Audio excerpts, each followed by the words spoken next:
Olá, tudo bem com vocês? Sejam todos bem-vindos. Estamos iniciando mais um podcast Iletrados Cast. Eu sou o Rubenig Felipe. Está compondo a mesa aqui Diego Francisco, que foi pedreiro da Pirâmide de Gizé. Opa! Está conosco aqui André Leal, sócio-diretor-presidente da Singular Engenharia, para conversar conosco aqui a respeito da sua história de vida, da construção através do empreendedorismo e geração de emprego e renda para o povo, porque é isso que eu sempre falo. André Leal, seja muito bem-vindo. Vamos lá, boa noite. Será um prazer enorme participar desse bate-papo descontraído, diferente e que eu tenho certeza que vai ser bastante agregador. Eu acho interessante, logo para começar essa questão que eu estava falando a respeito da geração de emprego e renda, porque é isso que move realmente as pessoas. Eu acho que as pessoas realmente elas estão em busca disso, né, André? E na construção de empreendedores, a gente parte muito disso. Muitos empreendedores eles começaram porque houve dificuldade, né? Ou seja, o camarada procurava emprego e não tinha emprego para ele. E aí o que é que ele faz? Ele sente e chora? Não, não sente e chora não. Existe uma alternativa também, né? E isso a vida traz, mas ele consegue superar e as pessoas, às vezes, não estão dispostas ao risco, porque todo empreendedor tem um risco, né? Mas sem dúvida. O André pode falar aí com mais precisão para a gente. E nem todo mundo está predisposto a participar desse risco. Então, as pessoas que se predispõem a participar do risco para poder gerar emprego para outras pessoas, que é um dos fatores sociais, eu acho que a ação social mais importante para mim é a questão de você gerar emprego para o pai de família, porque nem todo mundo vai ser. E no final do mês lá... Foi Ronald Reagan que falou isso, não foi? Positivo. Sobre o mais foi. importante. E... A mais importante ação social que qualquer pessoa, qualquer entidade pode fazer é gerar emprego. Porque aí você consegue ter o seu final do mês, o salário, né? E aí manter a dignidade da sua família. E só consegue manter a dignidade através se você tiver uma ocupação. Mas aí, André, conta um pouco aqui da tua história de vida aqui. É um cidadão cabense também, né? Nada. Cabense, nascido e criado na rua 85 da Coab. 85. Eita, olha aí. A famosa rua 85, né? Eu acho que é a maior, né? Depois da 55, aquela que vem direto, o pessoal até confundia um pouco 55, aqui, ainda é 55, a Sim. famosa 55. Sim. Tem uma pontezinha ali, virou 85, Sim. onde eu sou nascido e criado lá. E me mudei, moro hoje na praia de Itapuã, mas também Cabo, né? A gente não consegue deixar essa cidade maravilhosa, é difícil. A gente se aperreia, briga com a cidade e tal, mas Faz parte. querendo ou não, ela sempre nos puxa de novo para ela. Então, eu moro aqui na praia, pertinho aqui na praia de Itapuama, e começamos lá. A minha empresa Singular Engenharia, há alguns anos atrás, a fundação era a própria, precisava ter um endereço fiscal, a gente não tinha um escritório, não tinha nada, e era o endereço da minha casa, Rua José Apolônio Matias, ali na antiga número 85, mas o nome é José Apolônio Matias. E aí começamos lá somente 4 anos atrás, uma empresa nova. Está nova ainda. Galgamos Deus nos deu algumas oportunidades, isso que você falou agora muito bem, sobre gerar emprego, acho que é o maior fruto, é o que nos incentiva mais. E uma coisa que eu sempre tenho nas minhas orações, que eu peço a Deus para abençoar as empresas da segurança, aos trabalhadores, consagro, entrego todas as obras que a gente faz, mas eu peço uma coisa, que nos abençoe para sermos abençoadores de vidas. Mas as empresas não são inimigas dos trabalhadores, não? Existe um conflito, uma tensão desnecessária entre empresa e trabalhador, né? Na verdade, o trabalhador ele dificilmente iria conseguir exercer sua atividade sem a empresa também não exerceria sobre isso. É preciso ter sinergia. É preciso ter essa interação correta, justa, mediante as leis, né? Existe um sindicato forte, existe uma CLT forte, então a empresa deve realmente cumprir com seus objetivos, né, com o governo, com os trabalhadores, para que ele tenha um prazer em trabalhar naquela localidade, naquela função. Costumam até dizer, não, eu escuto isso de colegas também empresários e até funcionários meus, olha, não é questão de bonzinho não, mas assim, a turma diz, CNPJ não tem coração. Isso. As nossas festas de tomar uma, tudo bem, naquela festa lá de final, confraternização no final de ano, eu pego o microfone, depois de ter tomado 2, 3 cervejinhas, eu tá até leve. rapaz, microfone e cerveja não dá certo, mas eu vou falar uma coisa.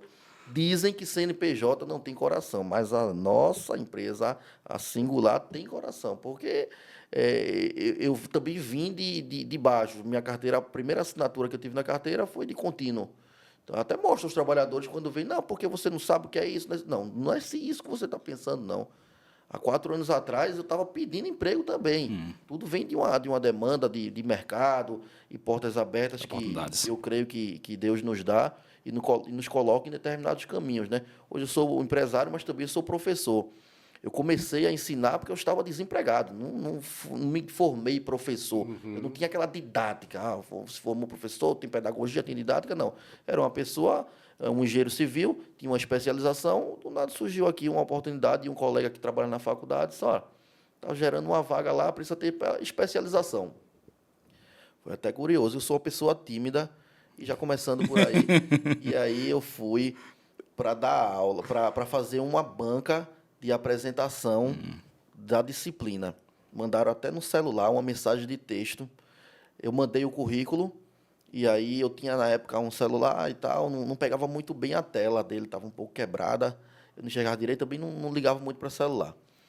Quando eu fui dormir, depois eu vou pegar o celular e ver o que tem de mensagem aqui. Era umas 10 horas da noite. Eita. Até curioso isso, como eu comecei a lecionar, porque isso também vai chegar na empresa. Sim. Vamos chegar lá já.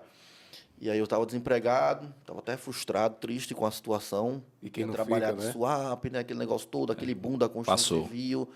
Tinha uma perspectiva boa, do nada aquilo fechou tudo. Ainda tive um prazerzinho de após swap e trabalhar em outro estado, mas já emendando swap. Quando eu voltei aqui, estava todo mundo sem mercado, inclusive eu, sem network, sem nada. Eita. Tinha voltado de trabalhar na Bahia. E aí surgiu essa oportunidade no WhatsApp, aí manda o currículo para a coordenadora do curso. Aí mandei o currículo. Quando uma semana depois, já tinha até esquecido isso, uma mensagem de texto. Amanhã é sua apresentação para dar uma banca sobre tal assunto. Ela até falou lá uma parte bem específica da engenharia civil. Sim. Ela disse, você vai dar uma aula aqui sobre o método de Cross, que é uma das disciplinas lá de teoria das estruturas. E eu disse, danou-se. Agora, 10 horas da noite. Amanhã. E amanhã? 9 da manhã, a banca era. 9 da manhã, o que é que eu vou fazer? Eu sabia esse assunto, mas não estava muito fresco na memória, né? Entendi. Eu tinha me formado há uns 5 anos atrás, na época. Tinha 5 anos depois de formado, e a gente vai para o campo. Isso é um assunto extremamente teórico, não era algo que eu podia, não. Peguei na obra, fiz aquilo, vou preparar uma aula aqui, eu só vou dormir. Eu não vou amanhã, não. Vou nada. Fechei quando eu tenho... Mas, ó, o não eu já tenho. Eu vou tentar. Aí peguei uns livros que eu tinha lá, passei a madrugada folheando. Rever os assuntos. Eu disse, eu vou, bicho. Quando eu cheguei lá na faculdade em Guararapes, tudo tímido e tal, tem aqui a vaga, aí senta aqui na sala, tinha eu e outros 2 concorrentes. Aí eles 2 já estavam bem inteirados, falando cada um assunto, não, porque o cálculo disso, acho que esse assunto... Para intimidar a concorrência. Para ver se conseguia afastar as concorrências ali no pré-work. Será que eu aprendi isso? Isso. E eu só tinha a especialização e tal.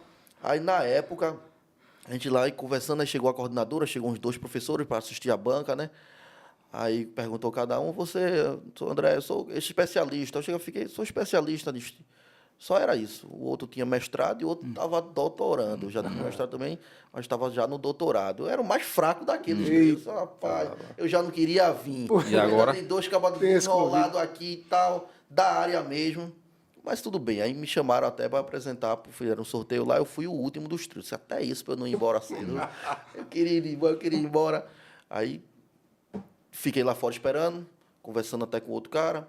Aí um apresentou, aí depois foi o outro. Esse segundo, depois... Tu assistias cada apresentação? Não podia assistir, não. Ficava do lado de fora. Não aprendi o assunto, né? Essa era a técnica. E era só 20 minutos, só tem 20 minutos só e tal. E aí ele apresentou... E depois foi um outro, fui o terceiro, esse outro demorou mais de meia hora. Eu disse, rapaz, o bicho é virado Esse aí mesmo. ganhou. O bicho é virado mesmo. Quando eu olhei, eu disse, eu vou olhar um pouquinho, pelo menos. Eu olhei pelo vidro assim, da porta da sala, o bicho estava com um livro. Eita. Aí foi a minha vez. Mas você trouxe o quê? Um pendrive com a apresentação, um CD? Não é porque tem CD. Não, CD nada não. Mas como você vai apresentar o quê? Me deu um piloto e um lápis e o assunto tá todo na cabeça. Já ganhou. Porque o primeiro tava com um pendrive com um slide. O outro tava com um livro. Eu não tava com nada, mas tava com tudo na cabeça. Não, me deu um lápis aqui e um piloto e um apagador que eu vou desenrolar. Quando eu comecei a falar, saiu naturalmente, né? A timidez foi embora. A timidez foi embora e assim, eu descobri até durante o período que eu comecei a ensinar e até hoje uma carreira boa, uma profissão. Modéstia à parte, e me surpreendeu bastante. Já nos primeiros anos eu ganhei vários prêmios, melhor professor, professor destaque, isso. Tem uma média lá que os alunos, a coordenação, todo mundo vota e dá uma nota ao professor. De 0 a 5, a minha sempre foi 4,9, já foi 5. Eu já recebi várias medalhas e troféus em relação a isso, prêmios Reconhecimento. na faculdade, então eu me achei dentro Legal. dentro da área. E aí, no meio do... Pra mim, Voltando lá no teste, eu queria saber a reação da banca lá que estava te examinando, quando tu disseste, não quero nada disso, porque eu preciso estar aqui. Como é que... Tá tudo na cabeça. Ficaram assim, tá certo. Vá pegar um lápis, porque nem tinha lá na Vá pegar um lápis. Outra pessoa pegou lá, um funcionário pegou um lápis, um apagador. Eu, no quadro, desenrolei muito bem. Eu não olhei tempo nem nada. Tá, parou. Já tá bom. Eu disse, rapaz, não deixaram eu terminar. Foi ruim. A gente liga qualquer coisa. Peguei o carro. Levou quanto tempo, mais ou menos? Rapaz, para mim foi uma eternidade. Aquele tempo ali. Mas eu acredito que foi nos 20 minutos que ela estava calculando nem e parou, sentiu, né? que se empolgou. Nem senti, foi. Quando eu peguei o carro, fui embora. A faculdade aqui perto do Shopping Guararapes, né? Jaboatão, eu ia para Itapuama. Quando cheguei no Paiva, o telefone toca. Olha, professor André, sou eu. Traga seus documentos amanhã, você foi o escolhido agora na seleção. Eita! Eu fiquei bem feliz. Chegasse a perguntar para ter um feedback do porquê que tu fosse selecionado. É melhor não perguntar. Vai que ele desista. Ai, Deus do céu. Eu vi que isso deu certo e também, assim, eu não criei essa metodologia, né? Eu estudei em colégio, logicamente, faculdade, e eu via os professores, aqueles que eram realmente, que os bons, né? traziam alguma coisa para mim e outros que não. Aquela aula cansativa, aquele livro, aquela coisa teórica demais, cansava todo mundo, inclusive me cansava bastante. E aquele mais desenrolado, sozinho, que ia lá no quadro, eu disse, rapaz, se eu tivesse de ensinar, era igual esse cabo aqui, desse jeito. E aí, todas as minhas aulas é tudo na cabeça, eu vou lá com um quadro, não sei o quê, no começo a galera fica um pouco surpresa, que é isso, o professor slide, eu disse, eu tenho preguiça de produzir um slide, é no piloto mesmo, e se não prestar atenção, Não aprende. Já era. depois nem eu entendo, eu risco tanto o quadro que eu não consigo nem entender depois, a turma sai tirando foto e vai seguindo. Que eu acho interessante, porque isso é uma das metodologias que eu, como estudante, eu acho muito bacana. E faz muito sentido o que o André falou, porque é a questão de mapa mental, né? Às vezes você aprende muito mais pelo mapa mental do que realmente aquele assunto de slide. Porque slide por slide qualquer um pode ler, né? Agora, realmente, quando ele consegue fazer o mapa mental ali do início do problema até a resolução, já que aí deve tratar muito de cálculos matemáticos, né? Ou senão engenharia não. E da física também aí. Então, tem toda uma situação. E quando você consegue desenvolver... E isso consegue mostrar para as pessoas que realmente você conhece do assunto, você traz um pouco mais de clareza e fica mais interessante para o aluno, realmente, de fato, porque ele consegue enxergar toda a situação. Porque às vezes o slide é algo resumido, é por parte, e fica uma coisa muito mais engessada. Então, essa questão do dinamismo é muito interessante. E é muito atual, e a gente percebe isso como estudante, essa necessidade. Porque quem utiliza muito esses métodos aí são professores de cursinho, né, para preparatório de concurso, mas essa parte de faculdade ainda é um pouco mais engessado. E tem uma coisa que o André falou, acho que é interessante, que esse que o primeiro trabalho dele foi como contínuo. O que é contínuo, André? Conta aí pra gente. Eu não conheço esse termo, não. Na verdade, era na bomboniere do meu tio. Eu fazia de tudo, né? Limpava, tirava uma xerox e minha tia... O nome é contínuo mesmo, é? Era contínuo. Contínuo, na verdade, contínuo, eu acredito que seja a pessoa que faz a limpeza do imóvel e tal. Às vezes de servente, mas servente com outras palavras, talvez. Entendi. Contínuo. Eu não lavava o banheiro, não, mas limpava todos o chão lá e tal, as prateleiras das coisas. E minha tia sempre mandava tirar xerox, braba com sua poxa da época. Uma xerox era 7 centavos lá bem distante, uns 3 quilômetros de onde eu trabalhava, e no outro lugar era 10, eu queria pagar os 3 centavos. Não, você vai no outro lá, que era bem mais barato, 3 centavos, bicho. E só mandava o cara aí faltando 10 minutos para largar. Meu Deus. Aí o bicho pega, né? Mas isso realmente é algo de pessoas que são mais, assim, não sei o contexto lá, né? Mas pessoas mais simples, ou se não tem a mentalidade, né? Porque são dois contextos diferentes. Tem a questão da condição financeira realmente de fato, né? E tem a questão de mentalidade, que é outro ponto que eu acho muito interessante. Porque assim, eu digo assim, eu gosto de contar minha história também, não sei se o André já viu, porque eu fui operador de porta, né? Não sei se você sabe o que é operador de porta? Não. Operador de porta é cobrador de Kombi. Eu fui cobrador de Kombi aqui na cidade do Cabo Santo Agostinho, e meu pai era pedreiro. Ele agora não é mais porque ele não trabalha, né? Ele tá paradão. Mas quando ele trabalhava, ele fazia justamente essa situação. E a gente sentia muito essa dificuldade, né? Às vezes você opta por um valor mais baixo, e às vezes não é muito significante. Quando você muda a mentalidade, você muda o ambiente, você começa a priorizar mais o tempo, não é mais a questão financeira. Porque o tempo talvez seja mais interessante, o tempo ele seja mais valioso de fato, né? Eu acho que cada um tem a sua condição financeira, né, de fato, realmente, para saber o que é mais importante. Mas se colocar numa balança, nem sempre a redução do dinheiro vai ser o significativo, né? E eu acho que é interessante porque essas dificuldades vai criando no indivíduo uma história de vida que ele construiu, porque as pessoas, assim, o funcionário pode dizer, hoje o André está em outra posição, mas o André falou, 4 anos atrás eu estava procurando emprego. E eu lembro de uma frase lá do coordenador da faculdade, que ele disse, daqui a 10 anos você quer estar onde? E na época, lá mais jovem, né, e eu disse, pô, velho, 10 anos, onde é que eu vou querer estar? E aí, tu vai querer estar onde? Hoje eu já tenho mais meus pensamentos, né? Porque a gente mudou de ambiente, mudou a questão do que a gente consome de fato na questão de assuntos, a ambiência, tudo influencia, né? E eu acho que isso é importante para a sociedade, por isso que a gente está aqui com esse bate-papo aqui, com pessoas que são de diversos assuntos, diversos ambientes, que isso agrega tanto no conhecimento técnico, quanto no conhecimento também social, que é muito importante, porque o social, ele puxa o técnico, né, Diego? Eu acho que isso é interessante, porque o que é que acontece? Se você está no meio de um ambiente que as pessoas estão inertes, a tendência é você ser um inerte. Mais um inerte. Mas se você está no meio de um grupo que é competitivo, a tendência é você se tornar um cara competitivo. E naquela época eu disse, daqui a 10 anos eu quero estar onde? E eu sei lá onde é que eu quero estar, mas esse cara deve estar viajando aí. Só que aí depois eu entendi que com 10 anos é um período de amadurecimento de todos os ciclos profissionais. E eu estou falando aqui sem dados, né? Aqui são fatos empíricos, minha visão, né? Sim. Mas eu já percebi que é justamente onde você matura realmente de fato. Tem um que matura mais antes Um dos dados é Rubem Felipe. Daqui ainda é doutor, né? Mas tudo bem. Mas eu acho que isso é interessante, porque você vai colocando isso daqui a 10 anos, daqui a 5 anos, daqui a 3 anos, porque as empresas têm isso, né, André? Aquela questão de... A meta, a visão lá, aonde eu quero chegar e como eu quero chegar e quanto tempo eu vou gastar para chegar. E eu acho que isso falta na vida das pessoas, né? Porque todo mundo passa por dificuldade. E na tua vida, qual foi a maior dificuldade que tu enfrentou realmente nesse percurso? Porque quando o camarada ele se destaca, é mais fácil as pessoas verem, pô, André... Qual o percurso? De onde até onde? Oi? Qual o percurso que tu estás falando? De onde até onde? O percurso dele? Sim. O percurso dessa dificuldade até o percurso que ele está hoje, realmente. Porque, assim, durante isso tem dificuldades que realmente, assim, isso aqui foi um marco para mim. Isso aqui foi a virada de chave. Isso aqui foi o que realmente eu tive que voltar. Porque, assim, eu falo isso... Eu vou voltar aqui, porque as coisas vai surgindo e a gente vai... Ele vai conseguir. Guarde.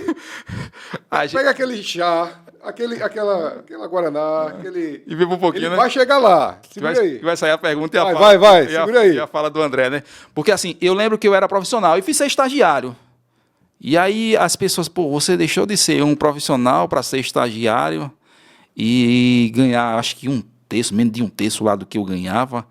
E aí você pergunta, está disposto a fazer isso? Mas, assim, aquilo ali marcou minha vida. Eu tinha que ter um aprendizado. E aquilo ali foi que me deu a chance de eu ir para outra área. Alcançar outra coisa. Então tem esses percalços da vida que acontecem e que a gente realmente marca a vida da gente. Ó, isso aqui, se não acontecesse isso aqui, eu não estaria nesse lugar que eu estou hoje. isso muda, né? Às vezes tem uma perda, mas não é uma perda.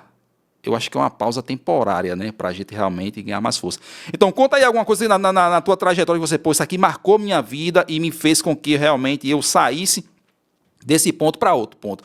Tem a questão do desemprego lá, que foi para outro estado, voltou, quando chegou aqui estava a situação realmente difícil no nosso estado, mas conta para a gente algum caso aqui interessante que você, pô, isso aqui marcou minha vida, isso aqui, se eu não tivesse feito isso, não teria mudado toda essa trajetória. Tem alguma coisa aí que possa contribuir com o nosso povo? É assim, vem uma série de situações na mente da gente que eu preciso Só organizar. me permite comemorar. À vontade. Ele conseguiu! Deu certo. Demorou, mas saiu, né? O problema é o final. Deu certo. Agora eu entendi também. Vamos lá. São várias, né? Mas eu vou tentar também organizar. Assim como você contornou um pouquinho para dizer, eu vou contornar, mas depois no final também chegar a gente vai se encontrar lá. Vai, Mas vamos No final não dá certo, não dá certo. Tá certo, é sinergia. O principal, a virada de chave, teve várias viradas de chave na empresa e tal. Minha empresa tem 4 anos, mas assim, quando eu entrei na universidade para dar aula, naquela época eu estava sem trabalhar. Durante o período da faculdade, eu trabalhei em algumas situações, inclusive empreendi sem um CNPJ, fazendo umas fiscalizações de obra, que a gente vai chegar lá já, laudos, projetos, coisas assim, para mim mesmo. Então, essa virada de chave veio justamente na dificuldade, que foi me tornar professor. Ali virou a chave da minha carreira, da minha vida, do network. Eu sou muito grato, inclusive, volto a dizer, a gente estava aqui no off, né? Sem a gravação ainda, a gente conversando sobre carreiras e tal, eu sou muito grato à instituição que me abriu as portas no momento que eu mais precisava. Graças a Deus, hoje, eu não vou até ser pisando em ovos para dizer, para não ficar muito chato. Graças a Deus, hoje eu não preciso do salário de professor universitário para me manter. Inclusive, é difícil eu equilibrar alguns horários devido aos compromissos, assembleias de condomínio, reuniões e tal, para dar esse tipo de aula. Mas hoje eu sou muito grato à universidade, continuo lá pela gratidão. E mesmo se ela dissesse, André, a gente não vai pagar nada, quer dar aula, eu daria por essa gratidão e porque eu também gosto daquilo. Então, a virada de chave na minha vida profissional foi outra carreira, a carreira acadêmica, que complementou e me deu know-how, me deu vontade de pesquisar, de estudar, de fazer um mestrado, que na época eu entrei como especialista, me senti até um pouco mais para baixo. Você é especialista, quase os professores, a maioria aqui tem mestrado e tal. Eu disse, agora eu vou fazer Consegui também network mestrado. também lá. Network bastante avançado, né? Eu já formei mais de 1000 engenheiros, então esse pessoal me procura, que eu tenho uma boa relação com os alunos. Eu costumo dizer, eu ensino geralmente 8º, 9º, 10º período. Então, Já no finalzinho. Já madura. Batendo na porta do CREA. Inclusive, alguns até tiram foto do CREA, vai para fazer prova comigo semana que vem. Eu estava ainda tirando foto de formatura, aquilo, só aguarde, viu? Ainda tem. Segura aí. Então, eu pego essa turma que já está se formando e depois viram amigos de profissão, amigos que abrem até outras portas. Professor, preciso de um projeto aqui. Professor, no prédio que eu moro. Professor, minha tia é síndica. E aí a gente vai interagindo, né? Virada de chave na nossa empresa, ela foi justamente através, inclusive, de um dos alunos. Um dos alunos, ele... O surgimento da ideia da empresa.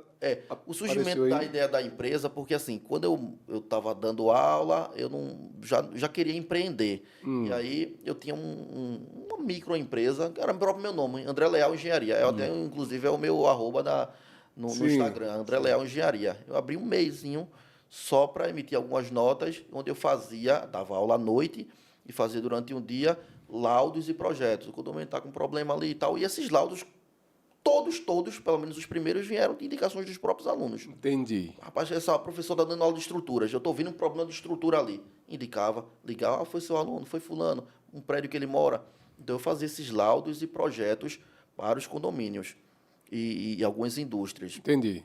E existiu uma segunda virada de chave dentro da carreira.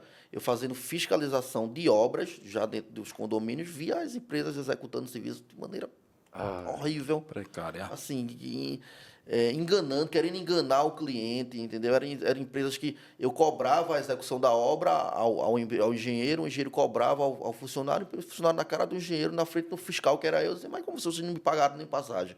O salário está atrasado. A empresa era contratada para fazer substituir uma cerâmica, eu marcava a cerâmica lá, um lapisinho lá, ó, retira essa cerâmica, amanhã eu venho aqui, o cara apagava e dizia que trocou aquela cerâmica. Então, assim, era uma prática infeliz. Eu disse, rapaz, esse pessoal aí, empresas cheias de placa em Recife, empresas rodando demais em Recife, em região metropolitana, com vícios, com problemas.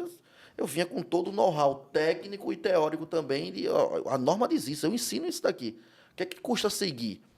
E aí, a partir de um cliente que não aguentou mais a empresa dentro do prédio, expulsou, rescindiu o contrato, verificou um caixazinho que o prédio foi pago do contrato, por exemplo, foi pago lá, existia um contrato, não era esse valor, Sim, não, é só para sim. a gente organizar. Só para ilustrar. A empresa foi contratada para executar uma fachada de um prédio por R$200 mil. Não era esse valor, mas vamos lá. Sim. 200 mil, passou uns 6 meses, o cara não executou nem 10% do prédio e já pegou quase metade do dinheiro. Nem o serviço público é tão pior. Isso, horrível. E aí, esse síndico falou, vamos contratar uma nova empresa, mas, rapaz, vamos prejudicar, porque tem que chamar uma nova assembleia, a gente já gastou mais da metade do valor e tal, o que a gente pode fazer aqui? Você poderia executar essa obra, terminar essa obra? Eu disse, não, contrata outra empresa. Eu sou fiscal e trabalho com laudos e projetos. O cara insistiu tanto, eu disse, tá bom, eu vou abrir uma empresa e a gente vai terminar essa obra aqui. Eu vou contratar o pessoal. Eu não ia ganhar eu ia ganhar a mesma coisa que ganhava o fiscal. Eu entendi. Era uma coisa bem pequena mesmo, precisa de um salário mínimo para rodar a obra e ter a responsabilidade de contratar e tudo mais. E aí deu certo essa obra, ou seja, a gente fez ela com metade do valor de caixa, que era o que o caixa tinha do prédio. A gente fez com metade do valor, deu certo. Ele falou com o prédio da frente, que soube dessa história, me chamou, pá. Depois disso, explodiu aí a nossa singular engenharia, né, que começou na Coab, depois foi para Piedade, o escritório, hoje a gente está em Boa Viagem, tem mais de 60 funcionários, já executamos aí mais de 200 obras. Então, veio de uma coisa, nasceu corretamente. Não tem aquele negócio, começou errado, vai dar errado. A gente começou corretamente, começou consertando erros, inclusive. Não ganhou muito dinheiro no primeiro serviço, mas ganhou muito mais. Rapaz, os meus primeiros contratos eu não ganhava, não. Só ganhava perreio. Mas eu tinha na cabeça assim, eu preciso que o meu trabalho seja evidenciado. Eu preciso chegar em algum local, de concorrer a uma obra grande e dizer, por que você está aqui? Porque eu já fiz essa e aquela. Então, a minha ideia inicial era essa. Inclusive, os alunos recém-formados, professor, quanto eu devo cobrar? Eu disse, rapaz, o mínimo possível. Mas como assim, professor? Eu estudei tanto. Cobre o mínimo possível. Não é fazer de graça, não. Esse é meu critério. Sim. Tem outros. Sim. Eu digo a eles que cobre o mínimo possível, porque desse cliente que ele vai fazer um determinado serviço, ele já vai fazer, vai conhecer esse, que vai indicar ele para outros, e aí ele vai ganhando o network dele, vai ganhando a rede. O cara que se forma, não adianta querer chegar e dizer que estou formado, sou engenheiro, e agora sou o cavalo do cão, o preço é esse, porque eu estudei muito. Tem alguns até que fazem isso, né? Eu não aconselho muito fazer. Então, aos poucos, criando bases, estruturas para que mais à frente ele possa ter um network. Hoje eu não vou atrás mais do cliente. O cliente chega e me liga todo dia. Cerca de 10 a 20 pessoas me ligam procurando um orçamento, uma coisa, uma visita, por conta desse know-how e dessa experiência que a gente foi adquirindo ao longo do tempo, onde eu nem ganhava dinheiro, era só trabalho. As pessoas pensavam, tá cheio de placa, tá cheio de obra ali, bicho, tá bem, eu devendo, sabe, chega só pagando as contas. A preocupação inicial era abrir as portas, né, André? Com certeza. Era pavilhar o caminho em direção à mina do ouro. Pavimentar com estruturas, né? Quando eu me formei, tinha até, não sei se vocês conhecem, porque é da área, né? Cada um curso de engenharia tem a sua musiquinha e tal. Tem dentista que cria umas piadas e umas músicas que a gente não entende nada, mas eles entendem, né? Logo quando eu me formei, em junho, metade do ano de 2013, tinha um refrão que o pessoal cantava até lá na faculdade, tinha internet, eu me formei, era uma música, se você botar no YouTube, o Melô do Engenheiro. Era um trabalhador bem simples, com a bota, a roupa vestida de engenheiro, o capacete branco, aí ele dizia, agora eu me formei, tenho uma profissão, vou ganhar muito dinheiro, eu vou comprar, vou comprar uma Hilux bem invocada para dar cavalinho de pau pela rua da cidade. Então, depois você dê uma olhada no YouTube aí. Essa é a esperança do iniciante. E aí ficava aquele negócio, me formei, vai vir a Hilux. Para mim, ela chegou 12 anos depois, meu amigo. 12 anos. Foi muito vem carregando para ir de ônibus mesmo para a situação. E poderia até nem chegar, né? Sucesso não quer dizer só isso, não. Isso é uma evidência de outras coisas relacionadas. Por que escolheu engenharia civil? Rapaz, a história é meia troncha, viu? Porque eu não escolhi, não. Ela me escolheu, basicamente. Eu fiz a primeira... Eu era segundo ano do ensino médio, fiz uma coisa bem diferente. Eu fiz aquele vestibular por experiência e tal, para saber como era, para no terceiro ano. Fiz para letras. Nada a ver com nada. Acho que a professora me elogiou na redação. Então, ele escreve bem, letras, eu vou fazer letras. O estilo de professor estava sendo perseguido. Pode ser, no final também encontrou. Foi. E aí, no outro ano, no terceiro ano, eu fiz História. Eu estudei História durante um ano. A galera no curso de engenharia que ficou, tu era doido, que nada fosse inventado no curso de História. Realmente, nem eu sei. Por isso que um ano eu saí depois de um ano e entrei no curso de engenharia. Eu estudava muito. No terceiro ano tem sempre aquele coleguinha que anda sempre com você, estuda com você, pega o ônibus com você. E esse colega meu, Ricardo, ele inclusive até foi professor também na faculdade, eu indiquei ele tá ensinando lá até hoje. O pai dele já era engenheiro, minha família é engenheiro, e ele quis fazer engenharia civil, né? Eu disse, por que tu não faz engenharia civil? Eu gosto das palavras, eu gosto de livros, eu não gosto tanto desses números todos, não. Aí os números não representam. Tem aquela filosofia, aquela coisa de adolescente, né, viva, né? Os números não representam o amor e tal, os números são frios, eu gosto das palavras, da história. E aí fui fazer história, me decepcionei, no outro ano vou fazer engenharia mesmo. E aí, graças a Deus, me encontrei. Pois é. Sou feliz Os números se e mostraram realizado quentes. na profissão. Os números se mostraram quentes, não frios, né? Se mostraram. Bem Eu escrito. faço aqueles cálculos todos lá no quadro, isso é mais bonito que a poesia. Olha pra aí. Que coisa linda. Olha pra aí. Coisa linda. Na família não tinha engenheiro, não, né? Nenhum. E o fato de você ir para a engenharia e a engenharia civil, porque tem uma coisa bastante interessante que aqui entrou na questão, novamente, a questão da ambiência, né? Tinha dois pontos aqui que eu achei interessante, a questão da ambiência e a questão de energia, que eu digo muito, Diego, a questão que eu acredito na energia. Tanto é que eu mandei uma foto para ele quando a gente conversou lá e fez o convite. No outro dia eu passei lá em Recife e vi uma placa e mandei para o André. Ele falou, André, Singular, quando eu olhei, bati o olho e ouvi o nome Singular Engenharia, aí eu olhei, pô, que é um responsável técnico aqui, André Leal. Eu disse, pô, essa é questão Haverá sinais.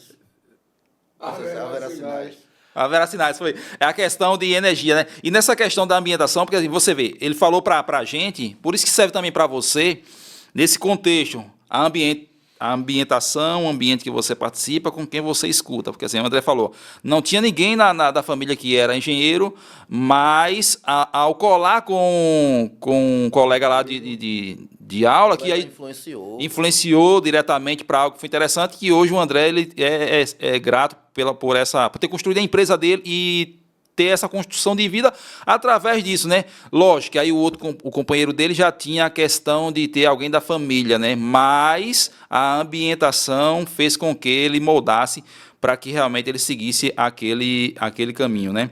Então, acho que isso é interessante. E por que o André escolheu o foco maior da Singular? É fachada ou construção? E se for fachada, por que fachada? Isso, já construímos, assim... Quando eu abri a empresa, não tinha escolha, não. Eu tinha que fazer Era o que desse. O que desse, né? E começou com a fachada. É mais fácil de entrar no mercado? Começou entrando com fachada devido a essa oportunidade do síndico lá, que me tornou de fiscal para executar a obra. E a gente saiu fazendo casa, comprava terreno, construiu algumas casas pequenas em Garapu. Um dos alunos nossos, essa virada de chave na própria Singular. Eu tenho muita gratidão por as pessoas que abrem as portas. Tem prédios aí que eu fiz as primeiras obras, de vez em quando ele liga, estou com um probleminha, mas o prédio está com caixa apertado. Você quer pagar como e quando essa obra? Uau. Não é para todo mundo, que eu não posso fazer isso. Verdade, eu não sou um banco, eu não sou um financiador. Claro. Mas tem alguns assim que realmente nos cativam, aquelas primeiras portas abertas. Assim como eu falei da porta aberta na faculdade e as portas abertas nos primeiros prédios.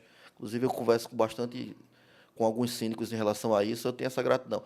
Então, a virada de chave na Singular foi quando um dos alunos meus, trabalham aqui no Grupo Costa Dourada, né?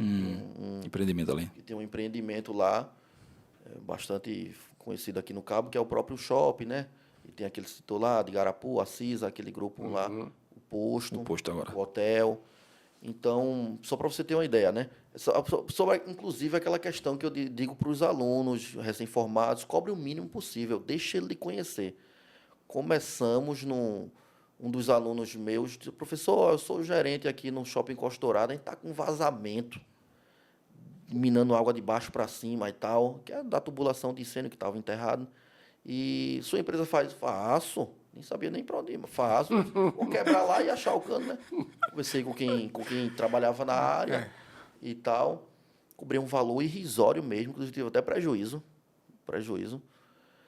E cobrei um valor irrisório, tirei o vazamento. E vinha uma empresa de São Paulo, parece que toda vez que tinha algum problema, porque era um negócio bem específico que eles executaram e sabiam onde estava cada cano, sabiam onde fazia o caminho, né? E o cara dizia, olha, não vou chamar o cara de São Paulo não, que além de demorar muito, está muito caro, a gente quebra. Se o cano não estiver aqui, eu acho que está aqui. O próprio gerente do shopping lá disse isso.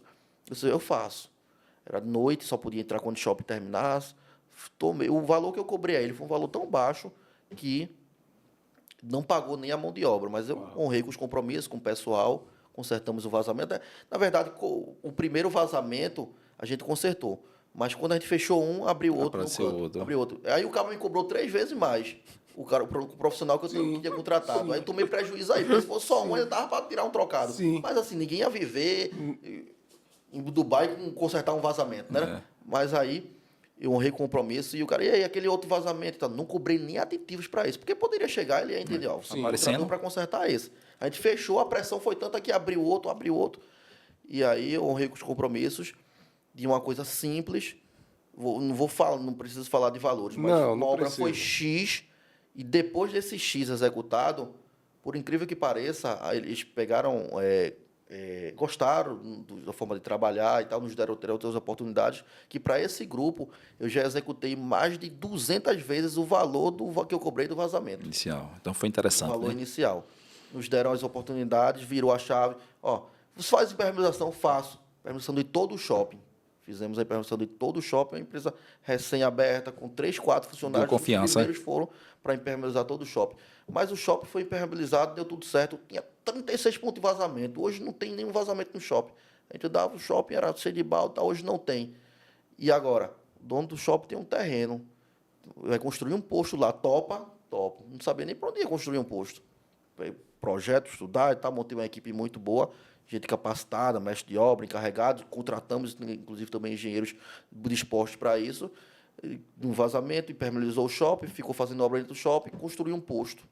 Tudo isso veio daquele primeiro pequeno serviço que deu prejuízo. Isso que o André fala faz todo o sentido para mim, porque quem está começando precisa do acesso.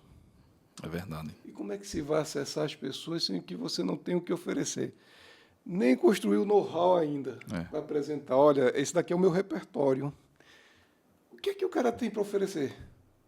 Serviço só, né, André? Com um preço que seja tão atrativo que ele despreze até a possível qualidade que ele vai encontrar no outro lá. E aí a oportunidade, a partir desse acesso, demonstrar quem é você, né, André? Que show, cara. Isso daí foi a prova daquilo que, de vez em quando, a gente conversa. Certo, a gente tem que se juntar com pessoas que... Presta atenção. A gente tem que se juntar com pessoas que sejam águias. Certo, e esse pessoal que são águias vai querer andar com a gente se a gente ainda é uma lombriga? Como é que a gente vai se tornar atrativo para o cara que é uma águia?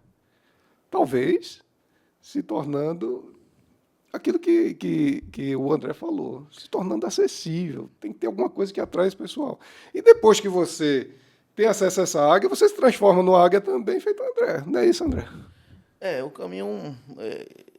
volto a dizer, eu acho que o empreendedor também vai muito de momento, eu acredito até não. O principal é assim, o agir soberano de Deus. Eu vou botar a mão, agora vai só... Tem a responsabilidade sua, é grande, mas ele colocou a mão. Não quero seguir por esse caminho, não, mas eu acredito também numa certa mão divina colocando e abrindo certos caminhos e certas passagens, né? Deus não só dá livramento, ele abre os caminhos também. Mas esse foi um critério que eu adotei. Alguém me ensinou, fiz algum curso, algum coach, nada. Nunca li um livro falando sobre empreendedorismo, nunca li. Às vezes até eu vejo alguns cursos e tal, pensei olhar e depois, rapaz, vai ser uma ladainha, vai ser um falatório danado. Então, assim, eu fui dar aula sem nenhuma didática, digamos assim, mas fui bem aceito. Sem nenhum curso de pedagogia, didática do ensino superior, nada, então eu aceito. E resolvi empreender com esse critério, esse método. Não escutei isso de ninguém, diferente de professor, eu via que era uma boa aula, né? Embora cada um tenha a sua personalidade, sua particularidade. Não se copia. Um jogador de futebol, cada um tem seu jeito lá de pegar na bola, de fazer uma determinada jogada. Então, eu não estou desencorajando a pessoa a estudar sobre empreendedorismo, eu acho que é até uma falha minha. Eu me cerco, agora com uma certa estrutura, eu me cerco de pessoas em cada área para nos dar o suporte necessário. Tem um cara de marketing, tem a de contabilidade, tem um jurídico, e procuro escutá-los também. Mas, volto a dizer, acredito que foi realmente a graça, a mão de Deus mesmo, faz isso, filho, faz aquilo, porque eu não tinha nenhuma base teórica. Eu nunca assisti nem 30 minutos de um cara falando sobre empreendedorismo. Então, e hoje meu Instagram é bombardeado sobre venha imersão em São Paulo, não sei o que, eu fico até pensando em ir. Então, se for inspiração divina, está confirmado. É. E aquilo ali funciona. E tem uma coisa interessante aí dentro da fala do André, que é a questão de... O que o André está falando aqui é interessante para o profissional recém-formado, porque existe um limiar, né? A questão de você prostituir o mercado e a questão de você cobrar o mínimo possível, digno, né, do profissional realmente de fato, para poder ter o acesso, né? Porque para o... Só que essa cobrança mínima é no início para ele ter acesso, né, a mostrar o serviço dele. Uma vez que ele já se provou, está na hora de... Exatamente, porque aí vai ter toda uma estrutura para ser mantida, né? Então, realmente tem que vir a retribuição pelo trabalho, pela dedicação que ele passou lá atrás, por tudo que passou, pela dificuldade, pela superação. E eu acho que isso é realmente interessante. Então, isso é uma forma que o profissional tem de conseguir achar o seu espaço, né? E o outro ponto que eu estava analisando aqui é justamente a questão dos movimentos, né? Porque tudo é questão de movimento. E, às vezes, um movimento desse é que faz você sair de uma situação, viu, André? Hoje eu já consegui faturar mais de 200 vezes o valor daquela primeira obra lá atrás. Um movimento que ele fez lá atrás gerou um movimento.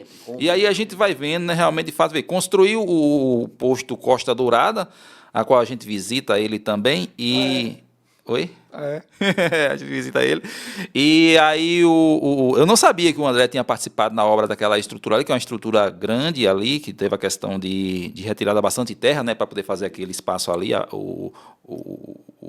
planear o terreno, deixar aquele espaço lá do jeito que está.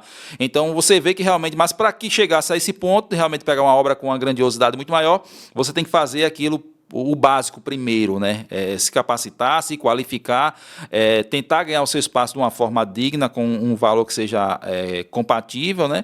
E a partir de então você vai criando a sua estrutura. Agora você tem que estar predisposto realmente. E nem todo mundo vai estar disposto a isso, né? Realmente, de fato.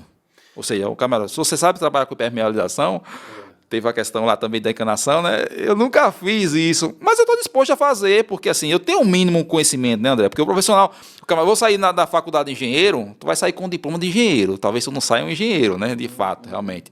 Porque o que vai provar é o tempo, né? Com certeza. A dedicação ao seu aprendizado, né, com o tempo.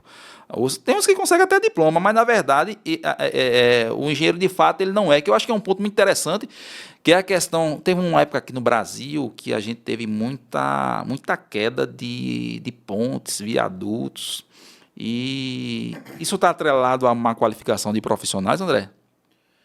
Será que a banalização... Tem relação também, porque assim, quando vai em um processo desse que chama colapso da estrutura, não foi projetado, não foi investido para cair, né? Tudo existe um prazo de vida, tempo de vida útil da estrutura, mas esses casos aí foram erros. Geralmente é o quê? Erros de várias naturezas. Por exemplo, em geral pode até ser, não necessariamente isoladamente, mas, por exemplo, erro de execução. O projeto foi calculado, projetado para uma determinada característica, na execução mudaram por escolha, por deliberação ou até mal leitura do projeto. de colocar, por exemplo, algo bem específico, vou tentar não ser professor aqui, mas era para colocar, o projetista calculou para colocar 3 aços em cima de uma viga e 2 embaixo. Na execução, o cara leu errado, ou inverteu, ou utilizou outro tipo de aço, não dá certo aqui. Então, é um erro de execução, faz com que a estrutura, o edifício ou o que for, ele possa cair. Erro de material de qualidade inadequada para aquela situação, né? Eu costumo até dizer, isso já é bem específico, mas bem rapidamente falando, cimento. Existem vários tipos de cimento e a turma compra mais barato. Mas, rapaz, vocês estão aqui no 10º período de engenharia, cimento é um material normativo, tem CP 1, 2, 3, 4, 5, e dentro desses tem as variações. Então, esse cimento é para aquilo, esse cimento é para aquilo. Então, você está utilizando um cimento, dando um tiro de uma bazuca para matar uma mosca?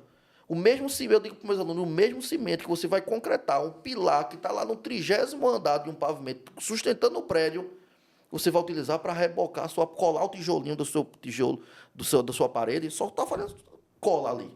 Então, algo está errado. Você está gastando mais, outro está gastando menos.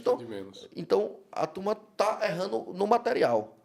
Não vai ser o cimento, necessariamente, que pode fazer com que a estrutura caia, mas se for cimento executado de maneira errada, tal, pode aparecer problemas na estrutura, onde mais à frente vai dar um risco. Então, erro de material, erro de mau uso da estrutura.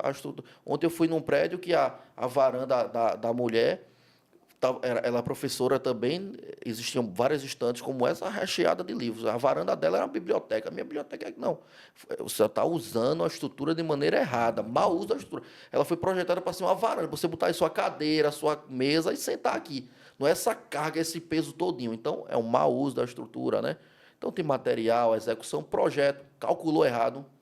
Uma ponte que colapsou no Rio de Janeiro, foi erro de projeto, onde o engenheiro civil calculista não contemplou a água que vinha com pressão, a onda batia na rocha e subia levantando a ponte. A força de baixo para cima da estrutura ele não contemplou. Ele contemplou só tudo de cima para baixo, que é o peso dos elementos e as pessoas em cima dela. Então, essa série de características que, às vezes, quando estão juntas, material e execução, faz com que a estrutura e o prédio venha a ter esses acidentes.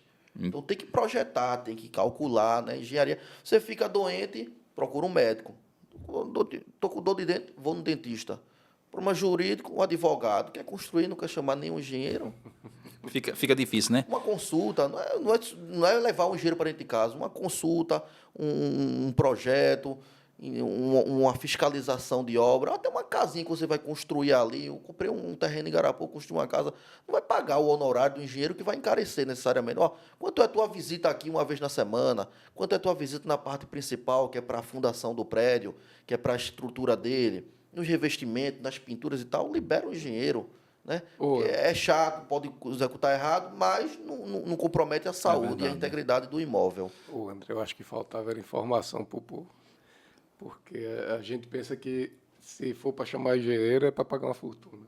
A gente nunca imagina que tem a possibilidade de ter apenas uma visita, e essa visita é uma visita técnica que salva e com menos custo. Semelhante a um médico. Você vai ali, não tem plano de saúde para o engenheiro, não tem plano de engenharia, aliás, né? Olha uma ideia boa, uma ideia de empreendedorismo. Existe o plano de saúde, existe, sei lá, vamos amadurecer isso daí.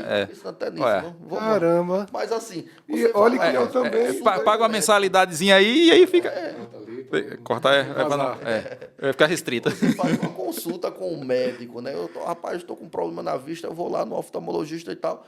Dei uma rachadura aqui em casa, quanto é? Aí as pessoas me ligam também, perguntando quanto é. Hoje em dia, para certas visitas, se tiver dentro da minha rota, eu nem cobro. E a maioria nem gosta nem de estar cobrando para uma visita. Já fiz muitas, só que o negócio é muito longe e tal, e o cara está insistindo muito, aí eu vou lá e cobro, senão eu indico. Mas vá lá, você faz uma consulta médica. Meu custo é esse, de transporte e tal. Vou até falar de valores, 150, 120, 200 reais, para o cara ir lá, faça isso, pronto. Pode até outro dia a volta, né? Como o médico faz, né? O engenheiro é semelhante, e guardado as devidas proporções, ao médico. As estruturas, as pessoas ficam doentes. As estruturas, os imóveis também ficam doentes. Você está com saúde, o aspecto físico está lhe mostrando isso. Você consegue correr, você consegue respirar. Você está doente com o vírus, a estrutura racha, ela fissura, o concreto solta, vai demonstrando sinais de doença, que inclusive existe uma disciplina no curso de engenharia civil relativamente nova, porque na época que eu era estudante, há 12, 13 anos atrás, nem tinha ela. Patologia das construções. Logia, estudo, patos a palavra evidenciar doença, estudo das doenças. Então, a engenharia civil toma emprestado da área de saúde esse nome e traz para si, e comparando um homem doente que pode vir a morrer e uma estrutura, um prédio doente que venha a morrer, colapsar, feito esses casos de acidentes que você acabou de relatar e falar. Interessante.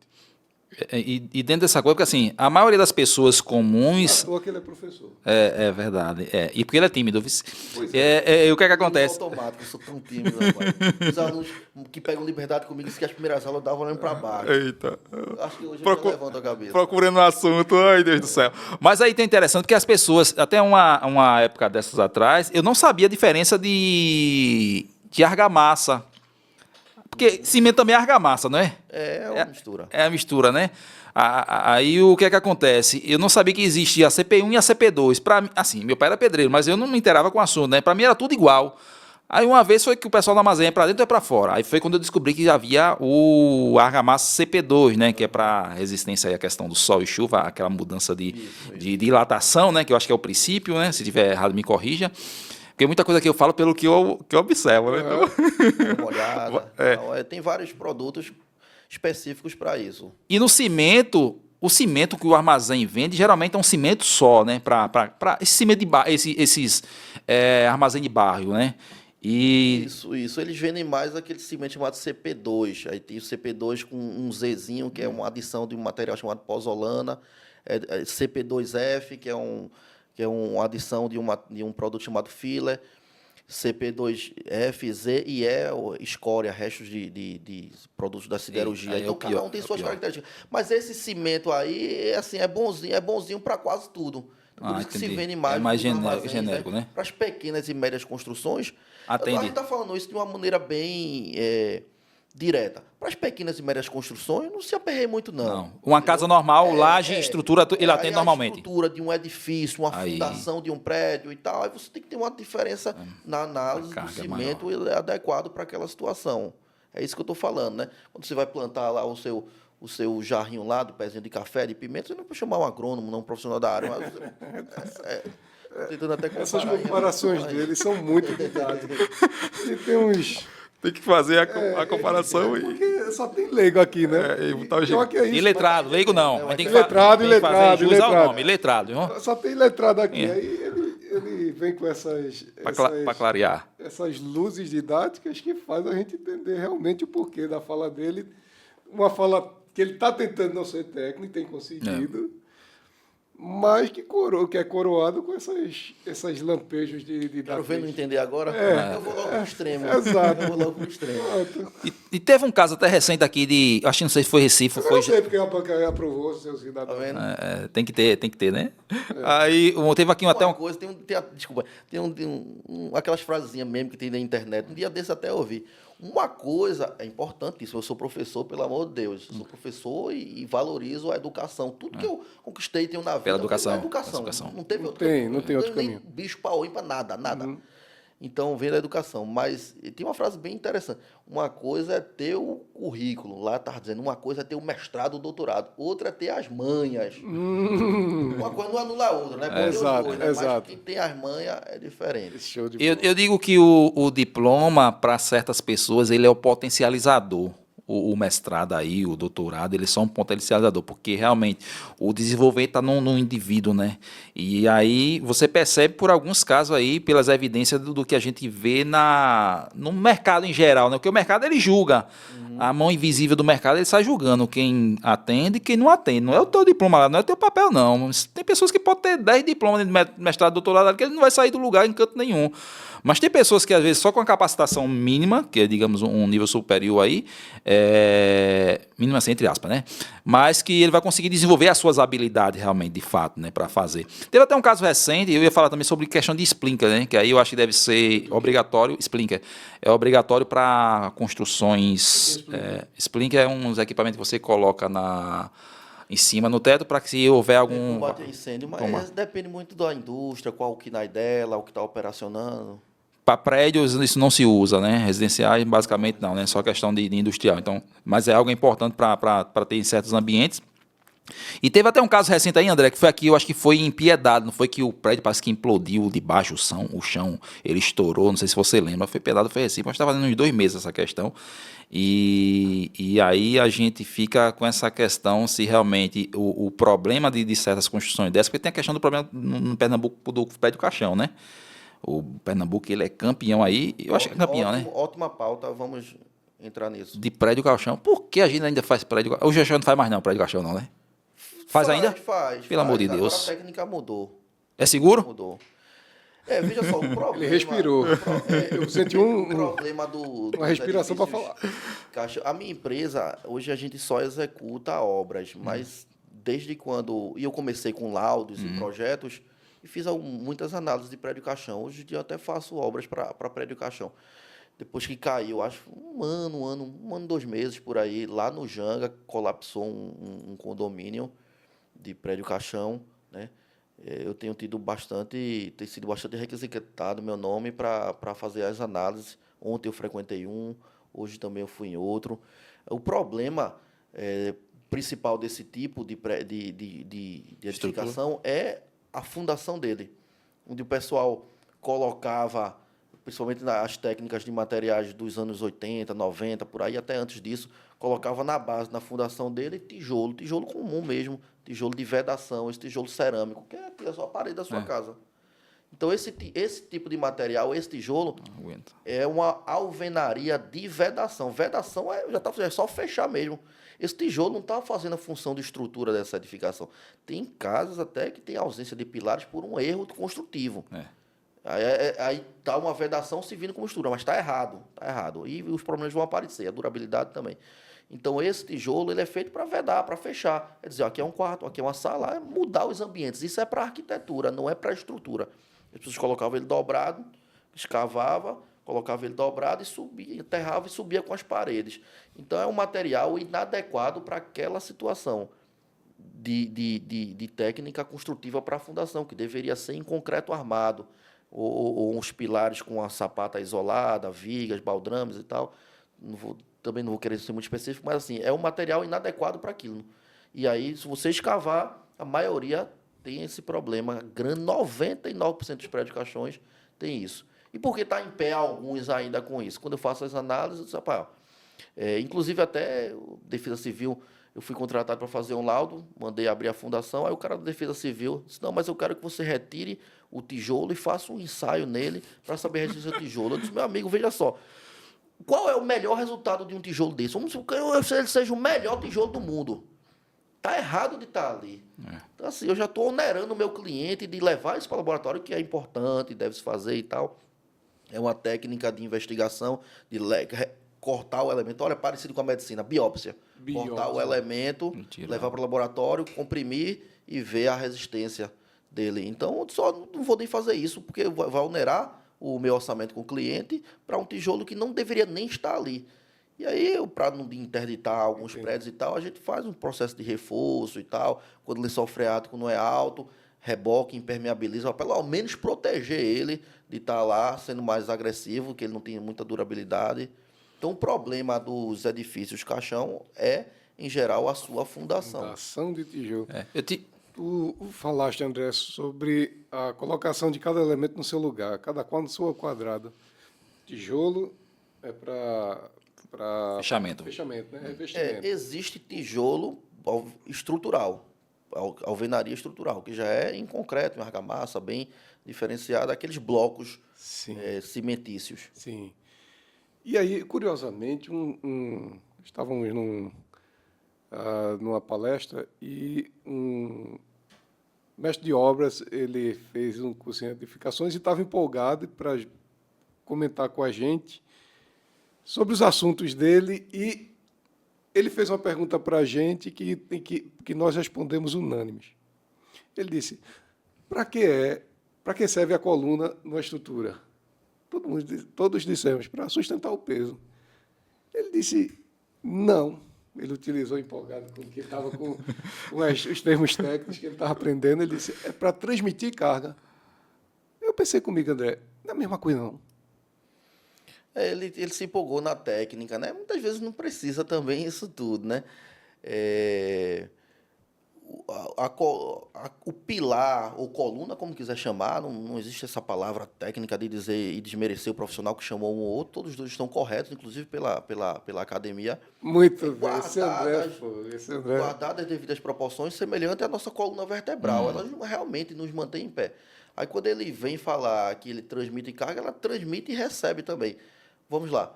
Aqui não que a gente está em cima de uma laje de aterro, aqui, piso de aterrado. Vamos supor aqui em cima. Existe a laje semelhante a essa mesa, as comparações. Sim, né? sim. A laje é a mesa. Existem as vigas, então a laje está apoiando em cima da viga, ela já passou para a viga. A viga vai e passa para o pilar. O pilar vai e passa para o elemento de fundação, a fundação do prédio, um bloco, uma sapata, e esse passa para o solo. Então tudo vai chegar lá embaixo. Tudo de um edifício vai chegar lá. A lâmpada que está pendurada, o peso das pessoas, a cerâmica, as tomadas, tudo vai chegar lá no solo. E ele tem que ter resistência suficiente para aquela situação. E é onde a turma geralmente, nas pequenas construções, não fazem as análises corretas do solo. E por que não cai? Porque uma casa, dois, três pavimentos, eu considero que até 3 pavimentos é tudo muito leve. Tem que fazer muita besteira para cair. Até 3 pavimentos. Mas tudo vai chegar no chão. Tudo vai chegar lá embaixo. Qualquer coisa que tiver aqui, na natureza, nada se perde, nada se ganha, se transforma. As forças, as cargas são transformadas. Então, o mestre de obra muito bem aplicou a técnica de que ele transmite, como também a viga, o pilar transmite e recebe. Show de bola, André. Só deixando claro e reforçando o que o André falou. Não é desmerecendo o mestre de obras que falou isso. É que eu acho que ele se empolgou demais e eu fiquei na dúvida se não era a mesma coisa. E aí, mas ele falou correto.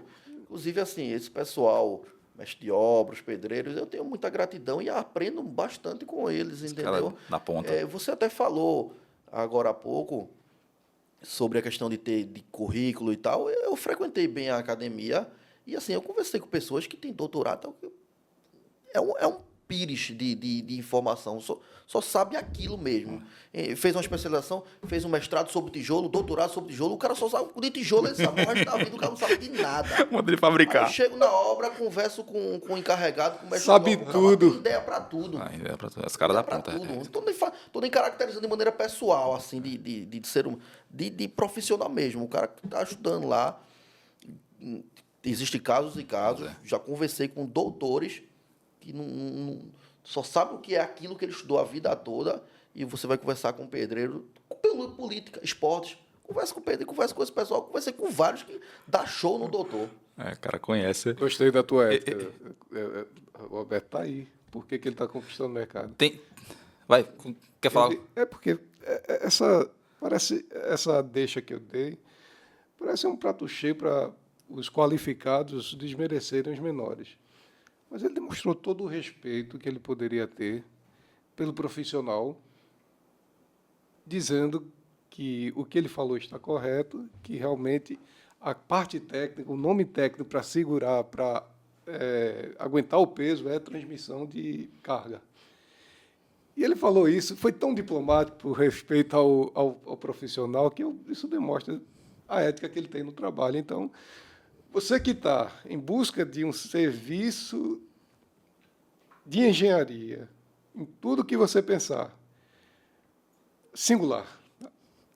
Não é aqui, a gente não faz nem propaganda, mas pela ética que ele demonstrou aqui, rapaz, se eu tiver que fazer, já sei que procurar. Não é querendo... É que você merece, viu? Pela postura que eu vi aí agora. E paga por visita, né? E mais, viu? Tem um serviço de consultoria que é mais barato. Acho que tem 2 pontos interessantes na questão do que o André falou. Eu, quando trabalhei na indústria, eu achava muito interessante, que quando tem algum problema, sabe que eu aprendi com a observação, que eu vou escutar? O operador da máquina.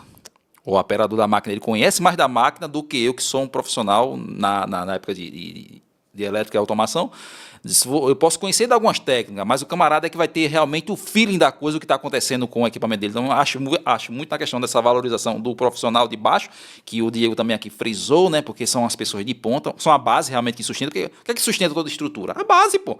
E esse povo mais simples é quem compõe a base de qualquer segmento. Eles conhecem muito. Eles conhecem muito, realmente.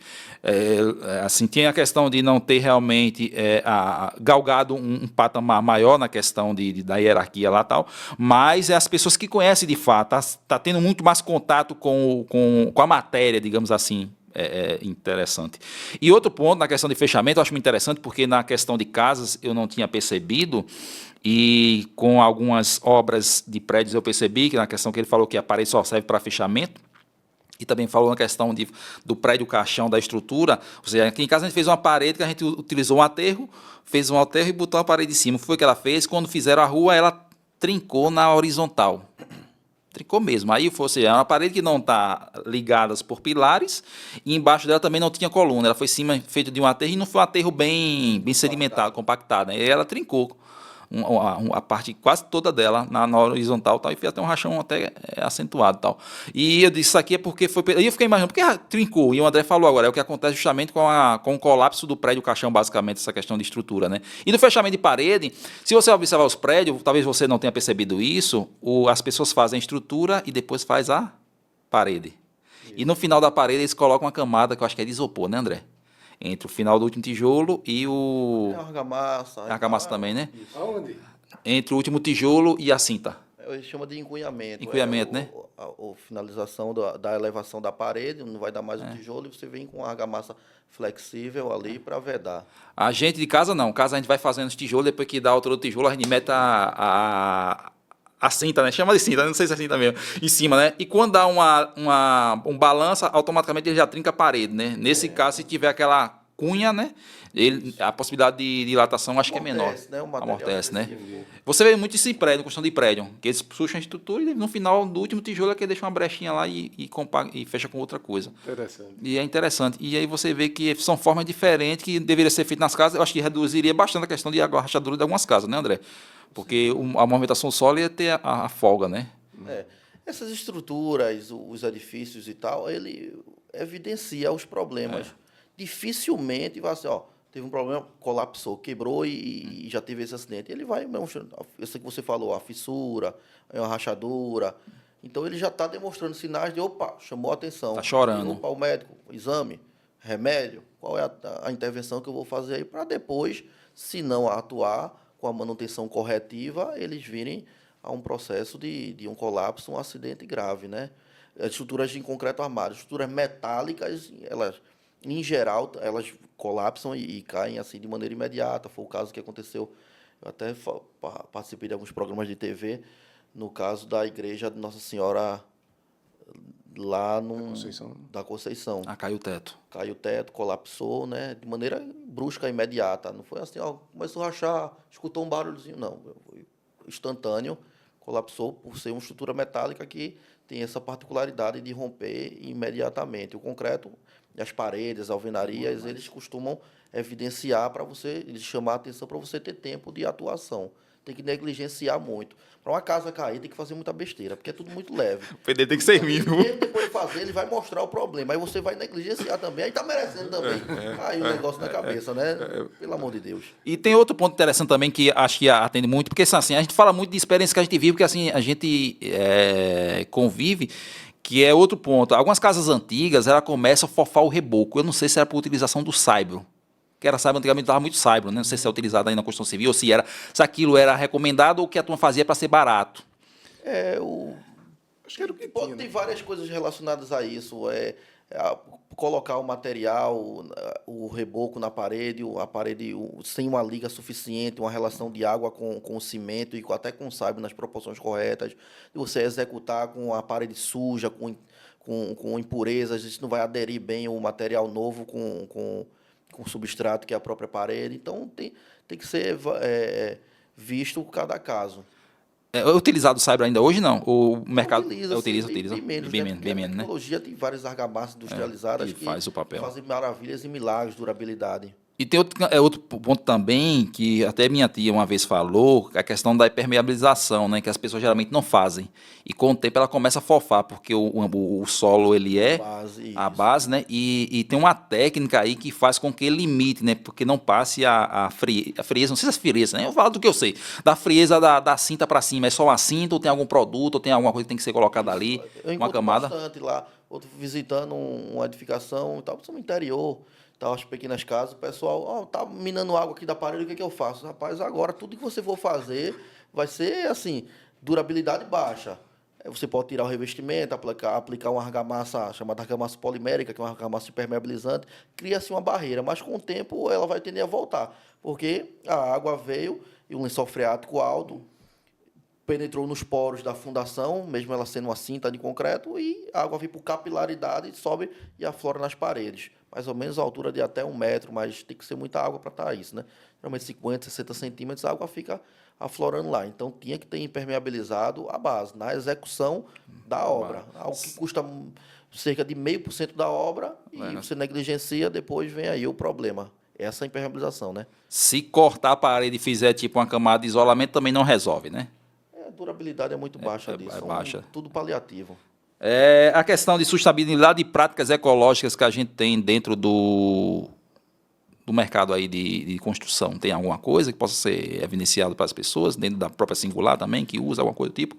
A Singular ainda não, assim, a construção civil, ela está sempre aberta às novas tecnologias, né? As pessoas estudam bastante para fazer um mestrado, um doutorado, para sair da academia e fazer ensaios, laboratórios de materiais com determinadas qualidades. Mas eu noto a construção civil bastante conservadora. Eu também sou conservador em relação a isso.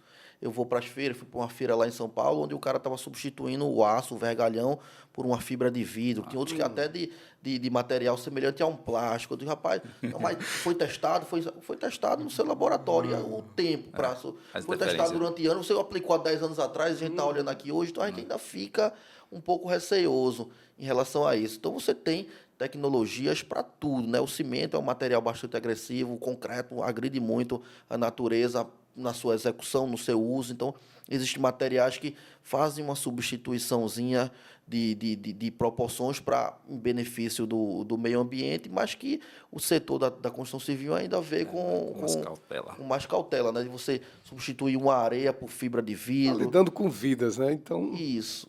Eu tenho alguns trabalhos com alunos muito bons e tal, de colocar fibra de vidro no lugar de algumas areias, substituir uma parte do concreto por outros tipos de materiais para melhorar, mas não tem a durabilidade do tempo ainda como prova, que o princípio básico de qualquer ciência é a observação. Então, você observa, experimenta. Qualquer ciência, engenharia, medicina, tudo, observa, interroga, experimenta. Então, essa experimentação não passou ainda pelo teste do tempo. É viável substituir, é viável algumas tecnologias, é viável uma casa de isopor, pode até ser, mas qual é a que tem 20 anos, 30 anos aí agora, né? Os problemas em qualquer casa acontecem, também vai acontecer naquele tipo de material, mas e o tratamento para aquilo? Já está correto? Já é um tratamento eficaz? Qual vai ser o custo e a viabilidade para isso? Então, é possível, sim, se estudar. Tem muita coisa boa no mercado, mas ainda ele é fechado em relação ao uso. Ok, eu acho que... Eu só queria fazer uma pergunta. Por que o nome Singular? Rapaz, era a pergunta que eu ia fazer agora. Estamos sinergéticos. Porque Singular, foco da Singular e objetivo da Singular. Ia botar tudo num pacote só. Mas Diego já perguntou aí. Como é, Diego? Pelo próprio significado da palavra, né, de ser único, muito embora um cínico falou, rapaz, eu vejo placa da Singular em todo canto. Singular agora é plural, né? Porque eu estou vendo em todo lugar. É esse tratamento mesmo, único, que a gente tem nas nossas relações. Eu queria ser uma empresa diferente. A gente começou por desvios e falhas. A gente entrou numa brecha de desvios e falhas de mercado. Disse, rapaz, igual a esse pessoal aí, eu não quero ser, não. Eu preciso ser único. Diferentes surgiu iguais. assim a palavra Singular, né? Aquela empresa assim que, feito você falou, a questão do diploma e tudo, é tudo importante, mas é uma empresa que respeita a diferença do engenheiro que calcula, que projeta uma ponte, um viaduto para aquele construção, para aquele pessoal mais simples que está lá limpando a obra, não é nem executando a obra. Limpando a obra é nível de informação.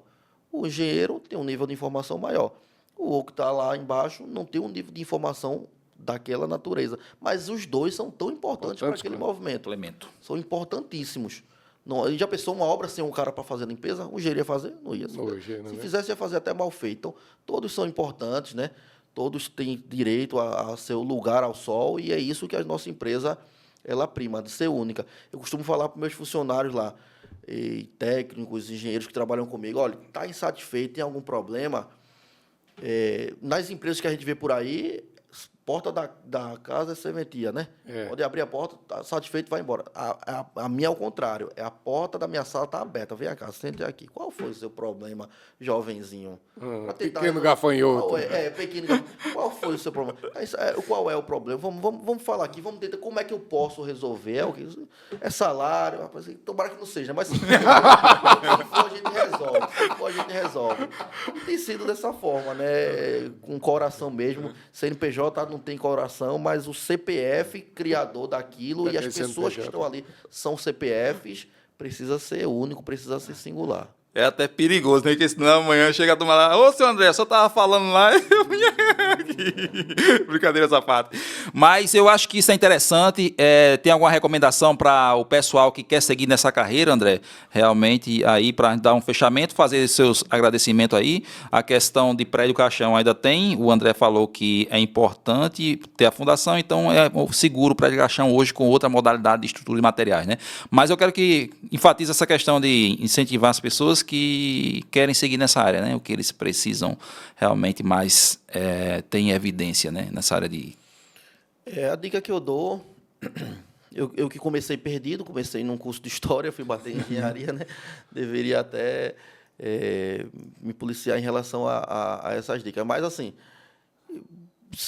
procurar ser diferente, procurar ser singular, sem querer ser merchandising de empresa, ser o único mesmo, de ter paciência com as coisas, né? Eu trabalhei também estagiário, auxiliar de engenharia, engenheiro, passei por vários setores de várias empresas e até buscar e chegar à sua oportunidade, seja de empreender ou seja de ser um grande engenheiro fazendo diferente dentro da empresa que está construindo. Não parar na graduação, buscar sempre uma pós-graduação e, assim, paciência. Não adianta querer, me formei, quero a minha Hilux, vou dar cavalo de pau pela rua da cidade, agora eu sou isso, meu diploma é maior. Não.